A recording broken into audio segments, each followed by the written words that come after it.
ഇതാണ് നമ്മുടെ triangular notch test setup. ഇതിൽ നമ്മൾ coefficient of discharge of A triangular notch കണ്ടുപിടിക്കുന്നു. എക്സ്പെരിമെൻറ്റ് സെറ്റപ്പ് ഐഡൻറ്റിഫൈ ചെയ്താൽ രണ്ടാമത് ചെയ്യേണ്ടത് നമുക്ക് ഒബ്സർവേഷൻ നോക്കുക എന്നുള്ളതാണ്. ഒബ്സർവേഷൻ എന്തൊക്കെയാണ്? 2 ഒബ്സർവേഷൻ മതി. ഒന്ന്, ഏരിയ ഓഫ് കളക്ടിങ് ടാങ്ക്, അത് 2500 cm², അല്ലെങ്കിൽ 0.25 m². അത് മാറില്ല, അതെപ്പോഴും സെയിം ആയിരിക്കും. കാരണം നമ്മുടെ മാനുഫാക്ചർ സെയിം ആയതുകൊണ്ട് അവരങ്ങനെയാണ് സെറ്റ് ചെയ്തിരിക്കുന്നത്, ടെൻഷനില്ല. പിന്നെ ഉള്ളത് angle of triangular notch, theta 60 degree theta ആംഗിളാണ്. അപ്പോൾ നോച്ച് എവിടെയാണ് കാണുന്നത്?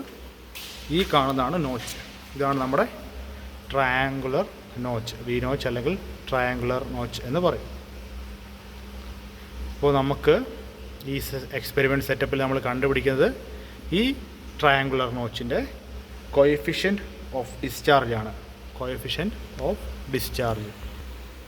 മറ്റ് എക്സ്പെരിമെൻറ്റ് സെറ്റപ്പുകൾ പോലെ തന്നെ ആദ്യം നമുക്ക് മേക്ക് ഷുവർ ചെയ്യുക ഈ വാൽവ് ഓപ്പൺ ആണ്, സേഫ്റ്റി. കാരണം അല്ലെങ്കിൽ ഈ ടാങ്കിലൂടെ വെള്ളം കവിഞ്ഞൊഴുകിപ്പോവും. ഇതെപ്പോഴും ഓപ്പൺ ആയിരിക്കണം. എല്ലാ എക്സ്പെരിമെൻറ്റ്, നിങ്ങൾ FM ലാബിൽ വന്ന് ഏത് എക്സ്പെരിമെൻറ്റ് ചെയ്യുന്നോ ഈ വാൽവ് എപ്പോഴും ഓപ്പൺ ആകുന്നത് നോക്കുക. ഓൺ ആക്കുന്നതിന് മുമ്പ് ഈ വാൽവ്, ഏത് എക്യുപ്മെൻറ്റ് ഓൺ ചെയ്യുന്നതിന് മുമ്പ് ഈ ഒരു വാൽവ്, മെഷറിംഗ് ടാങ്കിൽ നിന്നുള്ള വാൽവ് എപ്പോഴും ഓപ്പൺ ആയിരിക്കാൻ ശ്രദ്ധിക്കുക.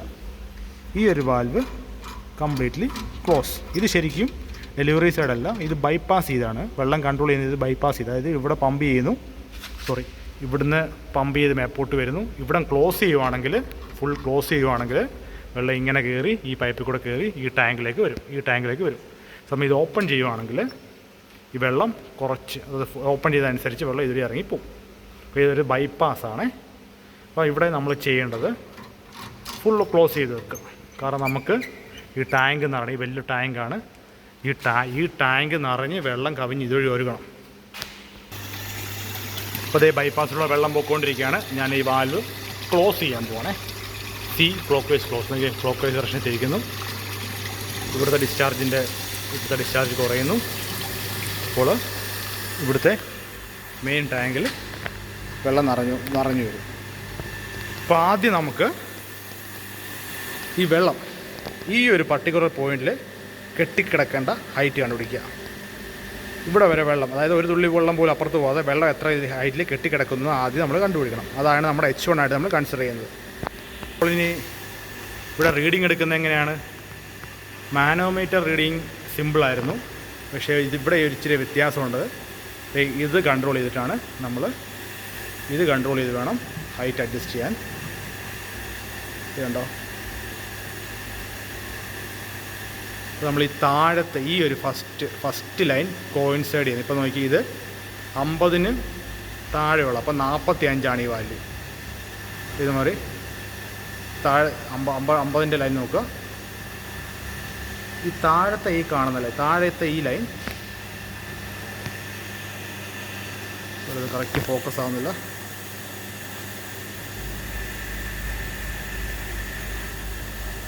താഴത്തെ ഈ ലൈൻ കോയിൻസൈഡാണ്. ഇപ്പോൾ ഇത് 60 ആയിട്ടുണ്ട്. 60, ഇത്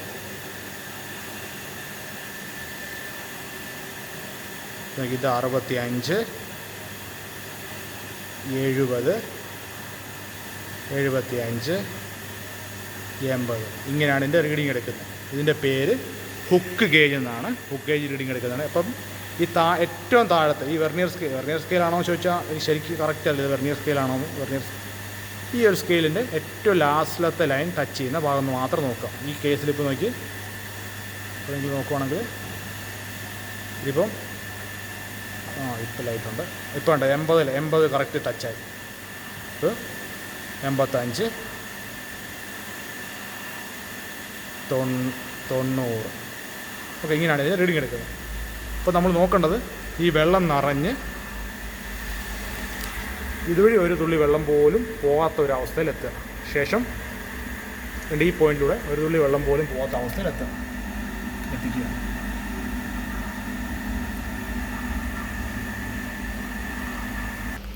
ഇപ്പോൾ ഈ ഒരു ഏരിയയിൽ വെള്ളം കെട്ടിക്കിടപ്പുണ്ട്. ആ ഹൈറ്റ് ആദ്യം മെഷർ ചെയ്യുക. അതാണ് നമ്മുടെ H1. ഇപ്പോൾ ഇത് നോക്കുകയാണെങ്കിൽ വെള്ളത്തിൽ ടച്ച് ചെറിയൊരു ബബിൾ പോലെ വരും. ടച്ച് ചെയ്തു. ആ ഹൈറ്റ് നോക്കി എത്രയാണ്, കറക്റ്റ് ഫോക്കസ് ആകുന്നില്ല, 145 146 ശരിക്കും. ചെറിയൊരു മിസ്റ്റേക്ക് ഉണ്ട്, 146 ശരിക്കുള്ള വാല്യൂ. അതായത് ഈ കളക്ടിങ് ഈ ഒരു പോർഷനിൽ വെള്ളം കെട്ടിക്കിടക്കുന്ന ഹൈറ്റ് 146 H1. അതെപ്പോഴും കോൺസ്റ്റൻ്റ് ആയിരിക്കും, അത് മാറില്ല.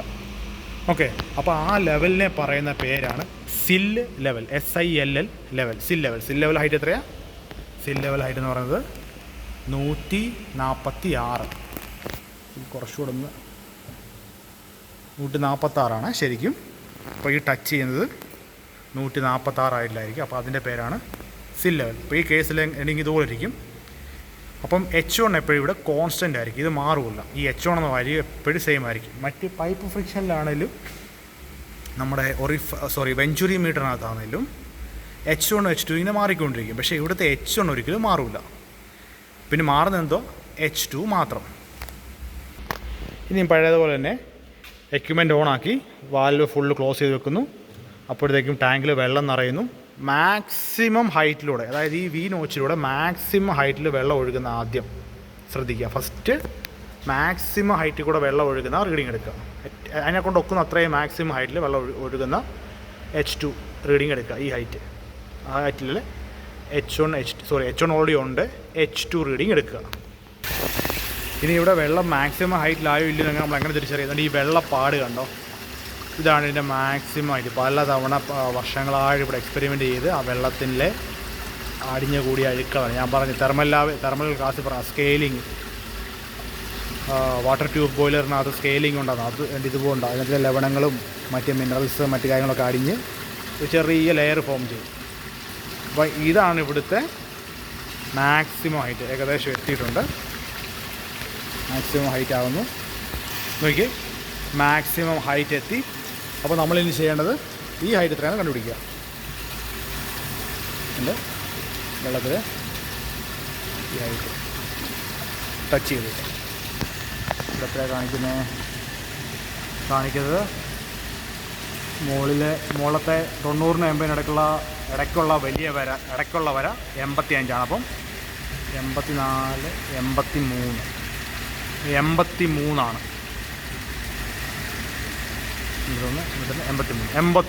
അപ്പം H1 146 ആയിരുന്നു, H2 83, വെറും 83. അപ്പം H1 - H2 കണ്ടുപിടിക്കാമല്ലോ. ശേഷം ഈ H1 H2 കിട്ടിക്കഴിഞ്ഞാൽ അടുത്ത പ്രൊസീജിയർ ഏതാണ്? FM ലാബിൽ എല്ലായിടത്തും H1 H2 കിട്ടിക്കഴിഞ്ഞാൽ അടുത്ത പ്രൊസീജിയർ രണ്ട് ഈ വാൽവ് അങ്ങോട്ട് ക്ലോസ് ചെയ്യുന്നു. വാൽവ് ക്ലോസ് ചെയ്തു. ഇവിടെ വെള്ളം 5 സെൻറ്റിമീറ്റർ ഉയരാൻ വേണ്ട സമയം നോട്ട് ചെയ്യുക. വെള്ളം 5 സെൻറ്റിമീറ്റർ ഉയരാൻ വേണ്ട സമയം നോട്ട് ചെയ്യുക. ഓക്കെ, ഇനി സെക്കൻഡ് ട്രയൽ എങ്ങനെ എടുക്കും? സെക്കൻഡ് ട്രയലിൽ പമ്പ് ഓഫ് ചെയ്യേണ്ട ആവശ്യമില്ല, ബൈപ്പാസിലൂടെ വെള്ളം വിട്ടാൽ മതി. ഇവിടെ വെള്ളം അങ്ങോട്ട് ഓപ്പൺ ചെയ്ത് വെക്കുക. കുറേ സമയം കഴിയുമ്പോൾ ഈ ഇപ്പം വെള്ളം ടച്ച് ചെയ്യുക, വെള്ളത്തിൻ്റെ ഹൈറ്റ് കുറഞ്ഞുകൊണ്ടിരിക്കും. അതിന് കുറേ ടൈം വെയിറ്റ് ചെയ്യുക. അപ്പോൾ സെക്കൻഡ് ട്രയലിന് നമ്മൾ ബൈപ്പാസിലൂടെ വെള്ളം വിട്ടു. ഇവിടെ നോക്കി, ഇവിടുത്തെ ഹൈറ്റ് കണ്ട് ഇത്രയും കുറഞ്ഞു. അപ്പോൾ നമുക്കിതിനെ H2 ആയിട്ട് എടുക്കാം. H1 ഓൾറെഡി നമുക്കറിയാം 146, അത് പെർമനൻ്റ് ആയിരിക്കും, അത് മാറില്ല. H2 ടച്ച് ചെയ്തു, അതിൻ്റെ ഹൈറ്റ് കാണിക്കുന്ന എത്ര? 100. അപ്പം H1 146, H2 100. അപ്പോൾ അതിന് കറസ്പോണ്ടിങ് ആയിട്ട് ഈ ഇത് ഓപ്പൺ ആയിരിക്കണം, എപ്പോഴും ഇത് ഓപ്പൺ ആയിരിക്കണം. ഇത് ക്ലോസ് ചെയ്യുന്നു. ഇവിടെ വെള്ളം ഉയരാൻ വേണ്ട സമയം നമ്മൾ നോട്ട് ചെയ്യുന്നു. 2 ട്രയൽ, 2 3, ഇപ്പം പഠിച്ചെങ്കിൽ 3 4 എടുക്കാം. പക്ഷേ 2 ട്രയൽ മതി.